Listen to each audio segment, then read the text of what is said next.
I'm calling this this one Ayahuasca 81.5 because it was a ceremony last night, but I didn't do ayahuasca in it because it was the new guy, Daniel, is lovely, from Brazil and lives in America, though he's been in US forces. He's 40 something, and so he arrived late yesterday, but he didn't miss a ceremony. They did one specially for him, so that was nice after what I said before about, arriving late and not allowing time because they're so nice here. They did a separate ceremony for him on his own.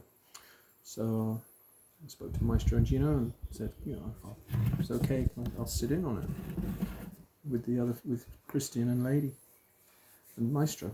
So, and it turned out just as well I did, because there was a lesson there that after crossing the boundary.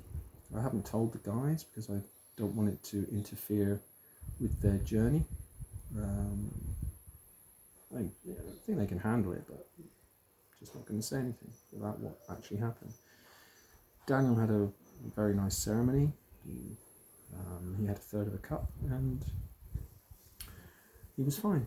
He stood up at the end a little bit early. He wanted to go to his room, but didn't realise that the ceremony has to be terminated because obviously Maestro has to actually conclude the ceremony by, after calling all the plant spirits, he has to obviously ask them to leave again as well and finish the ceremony, which he did immediately, a couple of minutes, just to quick ikaro and ask the plants to finish the ceremony. So, but he was fine on a third of a cup. He didn't vomit. Said he had a really nice experience, very open to it. Nice talking to him today. But from our perspective, my back was broken again. I was sitting on a mattress first because there's only 4 chairs, and Gino came in to have his normal talk to the client, and everyone has something to say, and they even said to me, is there something I'd like to say? So because I'd had a really good chat with him during the day when he first arrived. He's a lovely guy, and I gave him my usual tips, and just said, just remember the tips I gave you. So when the ceremony started, I'd asked Maestro as well if I could take my phones in to just do sound recording for his Icaros, but he didn't sing the one that I really wanted, so I'm going to take the phones in again tonight and by my bed for when he sings the one that I love, because I want to learn it. But it was really interesting because at one point in the ceremony, it was a strange atmosphere, but the dogs were very quiet. They didn't pick up on it either, which normally dogs would, or can do anyway. But at one point in the ceremony, in the pitch dark, Christian just, we've been passing Mapacho and stuff, and just swap, getting the bucket next to us, and so I knew where it was to spit when I was smoking my pipe or Mapacho. And the next thing he just stood up and turned his light on a little bit, and he said, Steve, can you help me blow Mapacho around the whole Maloka? Maestro said, we're being attacked. So we got up, you can't see, it's really difficult. You've got a rough idea where everything is, but it's pitch dark, and pretty much, except for a tiny bit on a dark night, you just about make out the windows really, but you don't know where, you know roughly where you are, but anyway, just stepping slowly and blowing Mapacho everywhere, thinking about Mapacho just to create protection, because, and then Maestro kept singing, and he was kept, and this sort of business, like we do, and there was one point where I got over by the door, and all the hairs on my body just went straight up. And I've had the experience before, a long time ago, in the presence of demonic energy. And I just whispered into Maestro, Esta cerca aquí, it's near here. And then Maestro just went, and I felt the blast a little bit, trying to expel it. And both me and Christian were doing it as well, and continuously blowing the patch on. I still had the sense. But what was really interesting was just before that happened, I was sitting in the ceremony feeling really quite nice and radiant. I'd been thinking about my plant spirits. I was in a nice space, really enjoying this particular Icaro. And then I saw the flashing lights and I thought, fuck, is that a frigging migraine coming on? And then, so this is where it's really weird, because it did develop into the lines of a migraine, and that was the demon attacking me. And then it reminded me of the very first time when I went out with Sean and Mike, because Mike's a really talented dowser. And a few summers ago, I think 2019 or so, when I was really looking at a lot of dowsing stuff, because knowing Mike could do it, but he didn't have the time to research it, so he could do it, but he didn't know a lot about it. So I spent ages, weeks and weeks researching it when we used to go out at weekends in really nice summer weather in Cornwall, up across all the different stone circles that we have in Cornwall. And we found this broken circle. It was a really big one. And the stones were broken and fallen over. And of all the ones we'd done, with Mike being able to read male and female energies in these stone circles and find the center of them and the perimeter rings, which if you look into dowsing by Hamish, what was his name? Hamish, the guy who wrote the sort of definitive book on it, really. He lived in Cornwall. He was Scots, but he moved down there. And was it The Sun and the Serpent or something like that, the name of his book? So I read those two books. Sean had it, and he lent it to me, and it was what got me interested. And then Mike told me that he could dowse. So anyway, that's all on the website. The dowsing of Cornwall Earth energies from a long time ago now, 5 years or so. But the same thing happened to me, and I remembered it, because what we were trying to do, when Mike was saying, if this particular stone circle just had a feeling of imbalance in it, and not a pleasant place to be. Whereas most of them are actually quite pleasant, because people don't know this, the archaeologists will say, oh yeah, they're for, some of them have altars, but they were pre-Christian Celts or Druids that used to use them for healing and all this sort of stuff, but they don't believe it, They'd rather call a lot of them burial mounds, which they're not. The three stones. Anyway,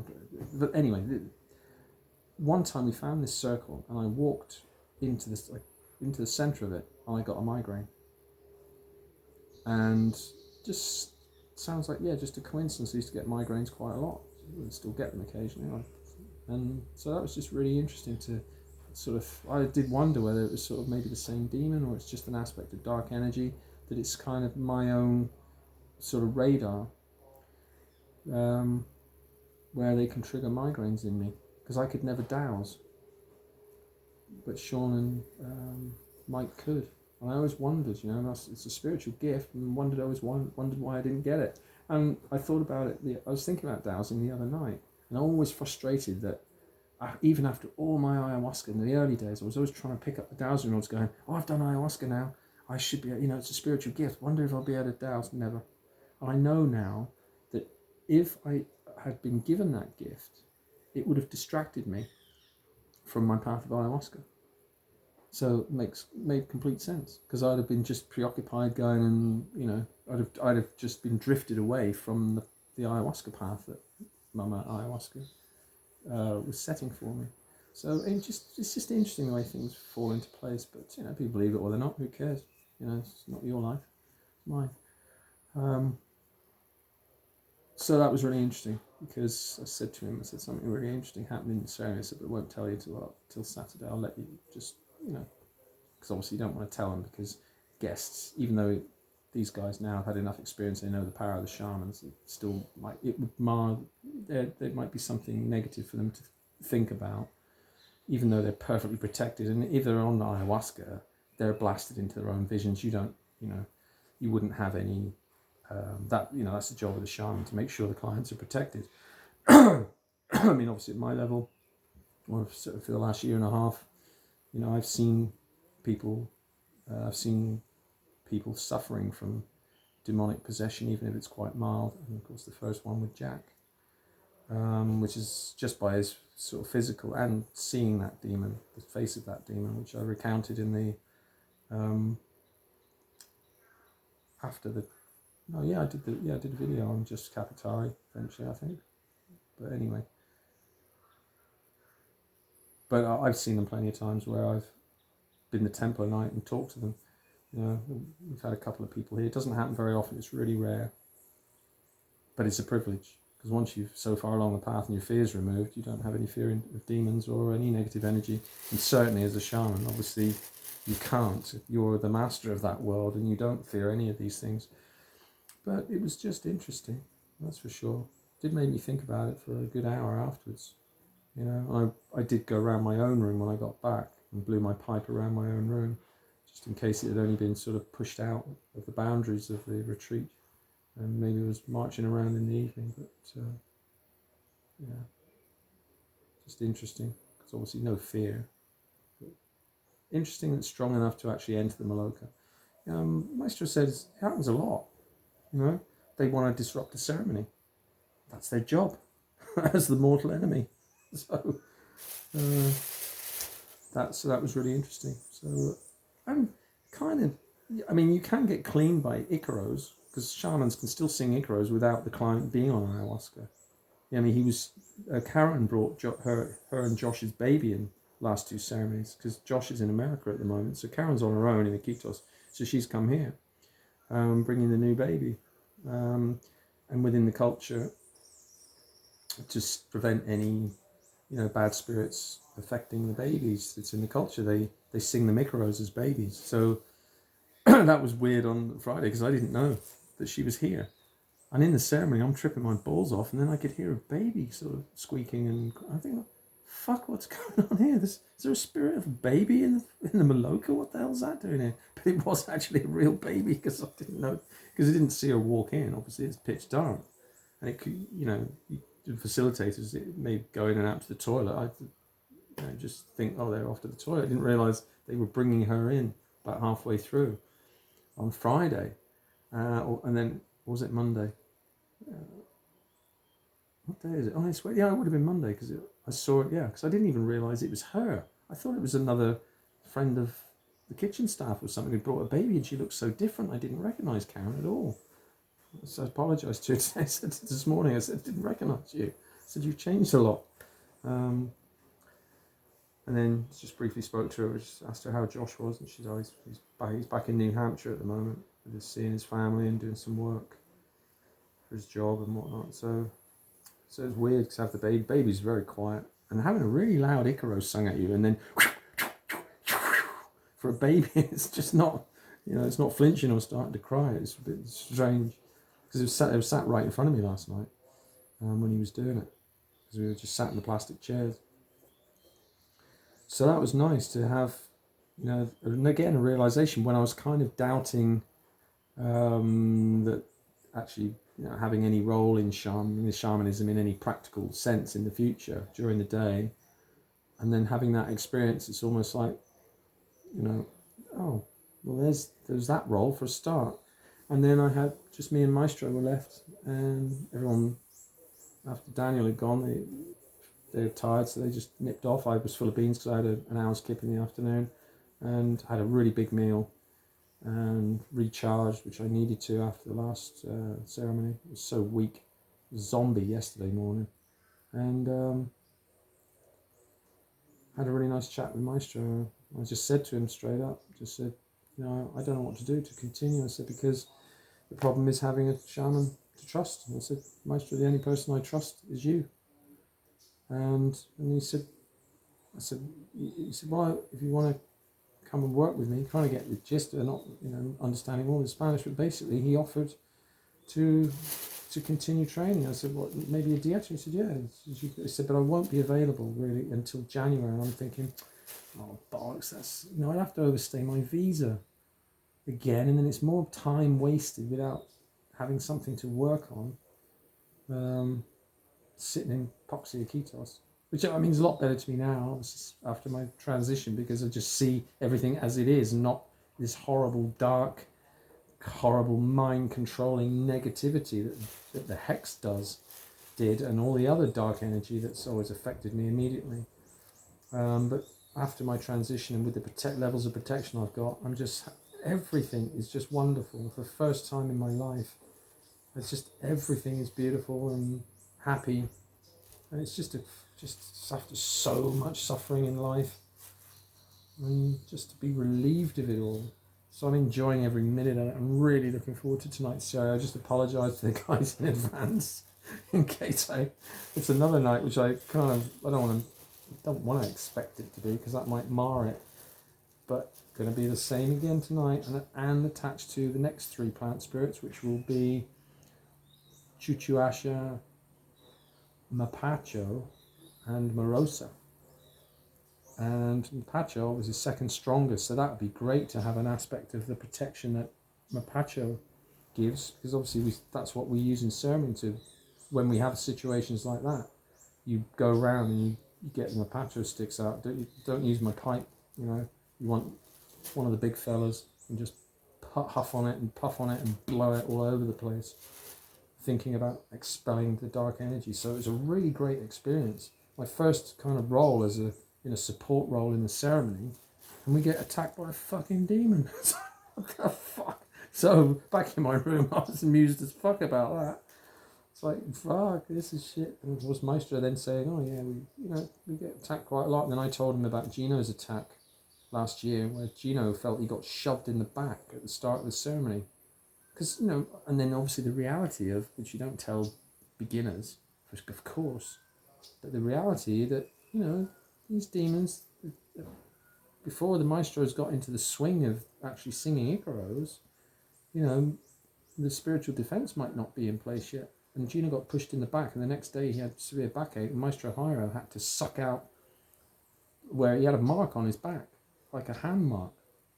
Yeah, fucking bizarre shit. He said he actually got pushed.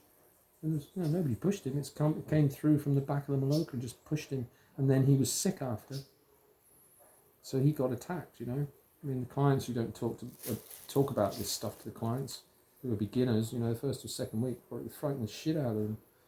But sometimes I'm a bit naughty and I go, fuck it, I got dropped in at the deep end. My fucking first ceremony ever with Don Lucho, fucking Jack in there. Me and Bianca had to suffer Jack with his fucking 5 demons, 1 big one and 4 small ones. So I wrote about in my book. Because it's so rare.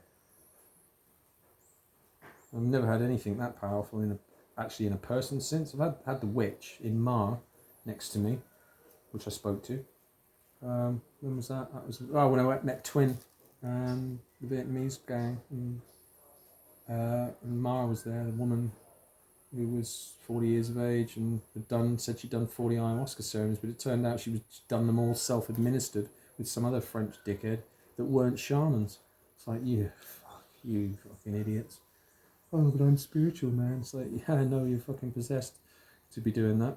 And she was, because she was possessed by a witch, and she was a 6-year-old girl trapped in the body of a 40-year-old. She was so immature in many ways, and of course totally narcissistic, trying to disrupt the ceremony and calling out to people and trying to have conversations mid-ceremony, and all that kind of stuff was going on. And then I saw it and spoke to it in my Templar guise and told, said to it, why don't you just leave the woman alone, Why don't you just leave, tapping my sword?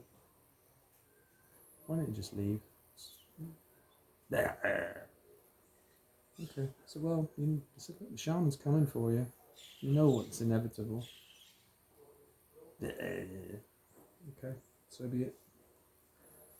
So there was a lot of interesting reflection last night about the migraine and remembering that dark circle in Cornwall. We called it, it's on Gear Hill, just outside of between Hale and the southwest. Really old, big. I think it's about 50 meters from the road, and I think it was a good 25 meters across. It was a big circle, but lots of stones pushed over and broken. And we asked Mike to ask these rods if people had been doing sacrifices there for dark magic, and it said yes. But we all got together and kind of willed for help to rebalance it, and then Mike's rod said, yep, it was back to being balanced with its energies again. So, but we never went back there to see if it had, the people had been up to the mischief and turned it back to darkness. But anyway, all bullshit, hippie shit, right? None of it's real. It's just consequences of a fucked up life and lost my marbles and I'm a delusional nutcase.